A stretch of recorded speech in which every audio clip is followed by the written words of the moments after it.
எடப்பாடி பழனிசாமி அதிமுகவுக்குள் வருவதற்கு முன்பே தாம் கட்சியில் எம்ஜிஆருடன் பயணித்ததாக கூறியுள்ள செங்கோட்டையன், ஒரு சீனியர் என்கிற அடிப்படையில் விளக்கம் கூட கேட்காமல் எடப்பாடி பழனிசாமி சர்வாதிகாரத்துடன் செயல்படுவதாக இடித்துரைத்துள்ளார்.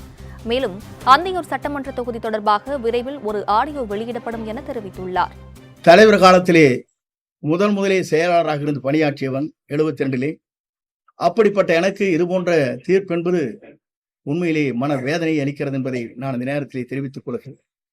அதே நேரத்தில் என்னை பொறுத்தவரையிலும் அன்றைக்கு கருத்துக்கள் சொல்கிற போது உண்மையிலேயே என் மன வேதனை மட்டுமல்ல, கண்ணீர் சிந்த வேண்டிய சூழ்நிலையில் இன்று மனம் இன்றைக்கு உலாவிக் கொண்டிருக்கிறது. இரவு முழுவதும் நான் தூங்கவில்லை என்பதை நான் இந்த நேரத்திலே தெரிவித்துக் கொள்கிறேன்.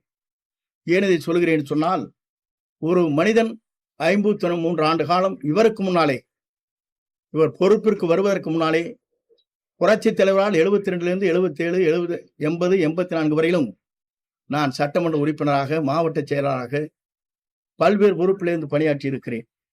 ஆனால் இவர் எப்போது வந்தார் என்று சொன்னால் 89லே தான் இடம்பெறுகிறார். அப்படி இடம்பெறுகின்றவர் எனக்கு ஒரு நோட்டீஸாவது அனுப்பியிருக்க வேண்டும்.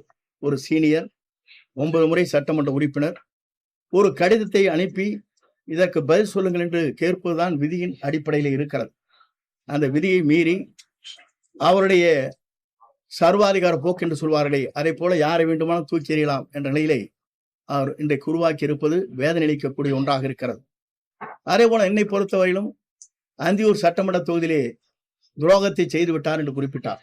அதற்கான பதிலை அந்த சட்டமன்ற உறுப்பினராக போட்டியிட்டு இருக்கிற சண்முகருடைய மகன் இங்கே வெளியிட இருக்கிறார்கள்.